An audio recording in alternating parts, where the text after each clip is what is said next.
What's up, everybody, and welcome to week 3, day 1 of my weight training vertical jump program. If you do not already have my weight training vertical jump program, you can get it for free by going to my Instagram, following me at Nathanael Morton, tagging 3 people on any one of my posts, and turning on my post notifications. You can also get a free bodyweight vertical jump program by liking this video and commenting JUMP, J-U-M-P, down below in the comment section of this video.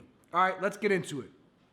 What I'm going to do within this video is I'm going to explain week 3, day 1 of my weight training vertical jump program. I'll go through the warm-up, the weight training, the core, and the stretching. I'll explain each exercise to you and how you should be doing each exercise to best maximize your vertical jump. I'll teach you when you should be going fast and explosive to build your speed, your explosiveness, your velocity, and then I'll teach you when you should be going slow and controlled for stability and hypertrophy. And remember, guys, the main thing that we want to do here is increase our power, because vertical jump is nothing more than a test of power. So the way that we increase our power is to increase the strength and the speed of all of the muscles of our legs, our hamstrings, our quads, our calves, our glutes, our lower back, our posterior chain, and our core. So if we get stronger and we get faster and more explosive in all of those areas, we therefore increase our power and therefore force our vertical jump to get higher. Okay, so here we go. First, we're gonna do the warm-up. And as always, you can do your own warm-up if you want to. If you want to go play 1 or 2 pickup games of basketball, you can do that. But for my warm-up, what I like to do is get on a stationary bike for 10 minutes or an exercise bike, 10 minutes. And I like to do that because it warms up my knees and gets the blood flowing specifically to the lower part of my body.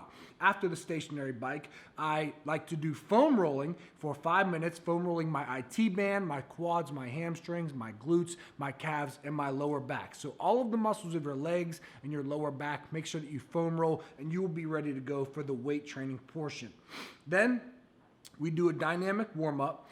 And for a warm-up, if you're going to do your own warm-up, make sure that you cover the 3 essentials of a warm-up. Number 1 has to get your heart rate elevated. Number 2, you have to break a sweat. And number 3, you have to get the blood flowing to all of your body, especially your lower body for this workout. Okay, so for the dynamic warm-up, for my warm-up, you're going to do jumping jacks for 30 seconds, high knees, butt kicks, squats, good mornings, lunge and twist, 1-leg Romanian deadlifts, high kicks, scorpions, iron cross, and bucks, all for 30 seconds, okay? And that's going to be my dynamic warm-up. That will get your heart rate elevated. That should get you breaking a sweat, and that'll get the blood flowing to your body, and that will get you moving in all the various ranges of motion that you need for this workout, okay? Then jumping into the fun stuff, the weight training. What you're going to do first is box squat, and you're going to have 6 sets of box squat. The first is 30% of your 1 rep max for 10 reps. Second set is 47% of your 1 rep max for 8 reps. Sets 3, 4, and 5 are 60% of your 1 rep max for 5 reps. And then set 6 is 47% for 12 reps. Now, in the first workout of this program, you should have taken your 1 rep max, you should have calculated that, and the way that you find the percentage of the weight that you're supposed to use for these is by taking your 1 rep max. For myself, it is 365 pounds. So the most that I can box squat is 365 pounds for 1 rep. So what I'm going to do is for set number 1, I'm going to type into my phone, into the calculator, 365 times 0.3 for 30%, and I'm going to do whatever that number is. That is the weight that I use for 10 reps, and that's set 1. Then for set 2, I would type 365 times 0.47 for 47%. I would do that number for 8 reps, okay, and so on. Now, for the box that you want to use, make sure your box is 12 inches to 24 inches, and 18 inches is the magic number. Now, I always get the question, do I have to do box squats? You do not have to do box squats, but make sure that you do your squats, whether they are box squats or normal back squats, in this order. Down slow, for 3 seconds, eccentric portion, down 1 Mississippi, 2 Mississippi, 3 Mississippi. Touch your butt on the box and then explode up as fast as you can. So for the first set, you got 10 reps going slow and controlled, pause, explode up. Slow and controlled, pause, explode up. Okay, that is how you should do the squats, whether they are box squats or regular back squats. That is how you should perform these squats to best maximize your vertical jump, to get you strong and fast, therefore getting you more powerful, therefore forcing your vertical jump to increase. Okay?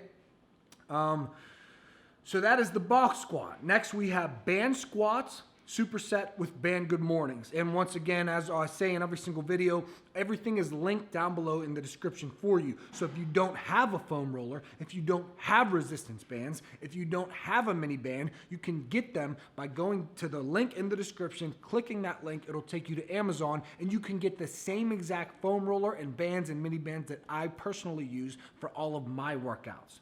Okay, so band squats, superset with band good mornings. What you're going to do is put the band down under your feet, up over your head and onto your traps. You're going to do band squats for 15 reps as fast as you possibly can, okay?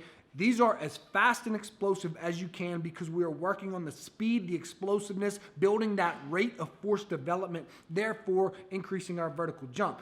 Immediately after you do 15 band squats, immediately you're going to do 10 band good mornings, also as fast as you possibly can. Then you rest for about 1 to 2 minutes, then you repeat that for 2 sets. For our rest periods, 1 to 2 minutes is what you should be resting for each of these exercises. If you rest any longer than that, your workout's gonna take a long time, and what you wanna do is get in, hit it hard, and then get out, okay? So box squats, slow down, pause, explode. Band squats and band good mornings, as explosive as possible.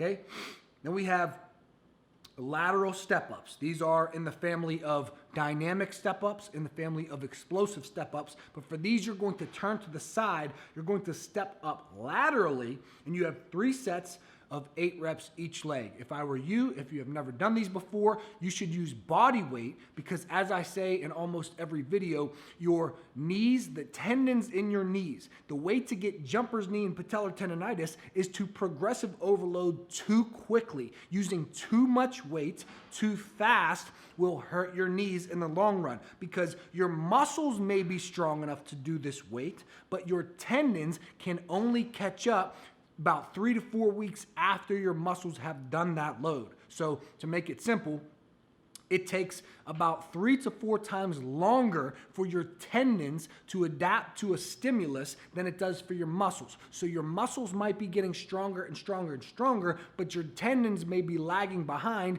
And if you're starting off with 40-pound dumbbells for these, and you've never done them before, then you go hit it again with 50-pound dumbbells, then you go hit it again with 60-pound dumbbells, your tendons are gonna be screaming, and that is how you eventually get overtraining, patellar tendonitis, and jumper's knee. So make sure to progressive overload very slowly. Use body weight if you need to, then use 5 pounds the next time, then use 10 pounds the next time, then use 10 pounds again, then use 15 pounds, okay? So go up very slowly and you will be fine. Okay, for those, you're going to do those with good form, as explosive as you can, but make sure you are using all of the muscles of the leg that is working without assistance from the other leg. Moving on, we have 1-leg Romanian deadlifts. For these, you're going to be going slow and controlled, focusing on your hamstrings on the way down, and then focusing on your glute, whichever leg you're standing on, focus on that butt cheek, that glute, to bring you back up. So focus on your hamstrings on the way down, slow and controlled. Focus on your glutes on the way back up, slow and controlled. And for those, if you want to hold a dumbbell in the opposite hand, you can. If you want to hold 2 dumbbells, you can. But make sure that you progressive overload slowly. And listen, for your tendons adapting 3 to 4 times slower than your muscles, that is mainly for muscles that use the quads. So for your glutes and your hamstrings, you can progressive overload more quickly than you can with exercises for the quads and for knee extension, because that's what gets overloaded quicker. The hamstrings and the glutes, you can pretty much overload. If your muscles can do it, your tendons will be okay. You're gonna do that for 3 sets of 8 reps each leg, about 60 seconds rest in between. Then you're gonna move on, you're gonna do monster walks, half moon walks and lateral shuffles. For the monster walks, you have 3 sets of 10 steps forward and then backward.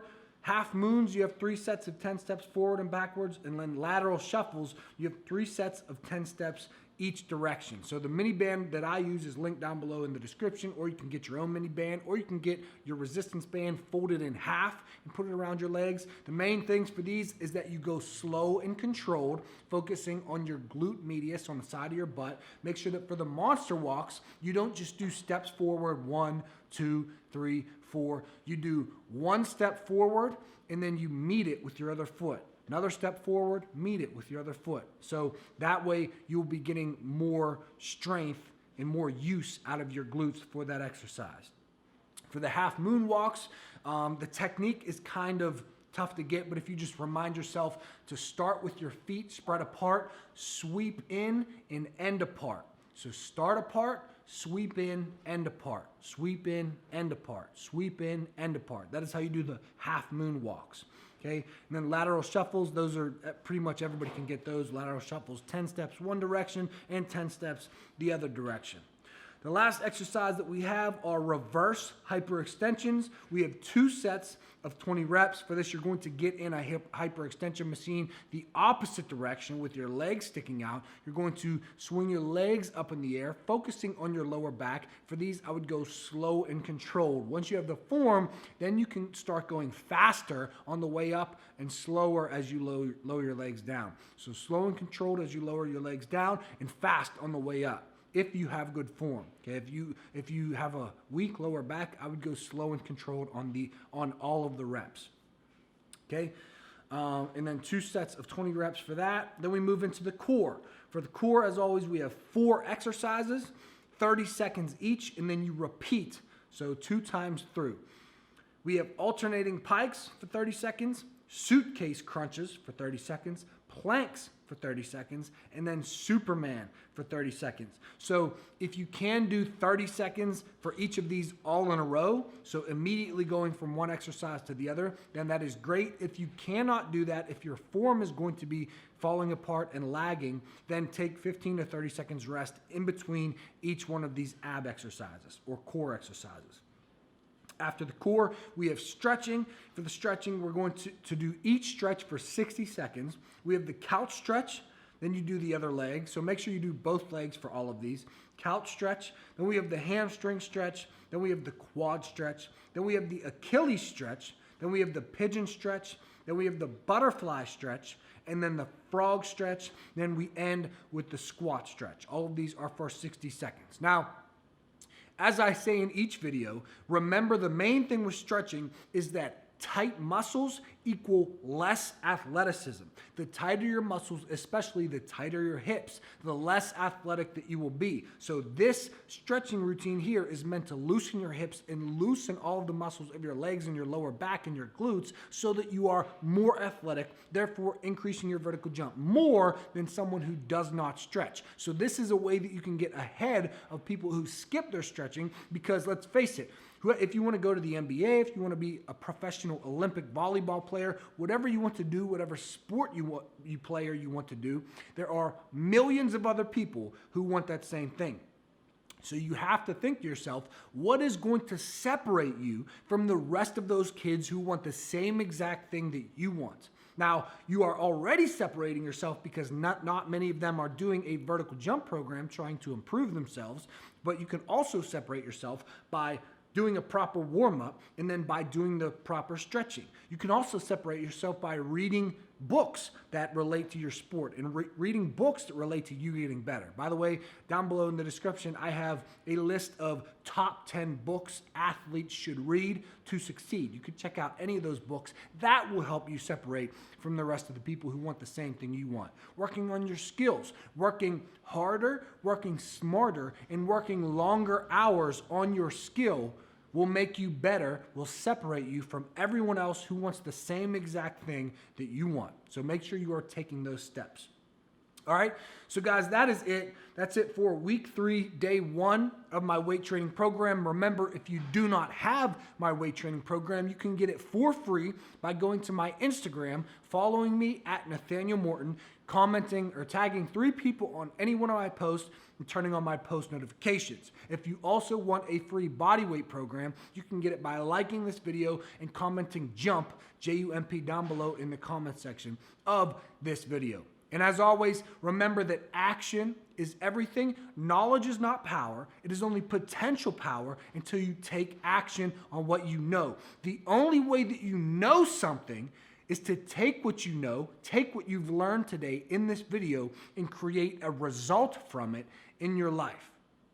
The only way that you know something is to take what you know and create a result from it in your life. So take what you've learned today, create a result which would be a higher vertical jump in your own life, making you a better athlete, separating you from all those other people who want the same thing that you want. But all right, guys, good luck with this. Give it everything you have, and I will see you guys in the next video.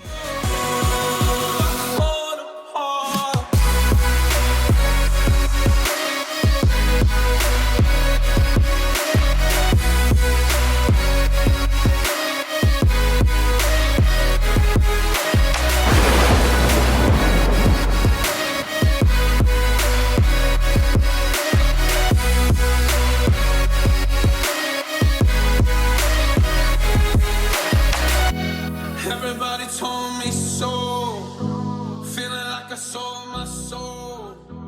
Devil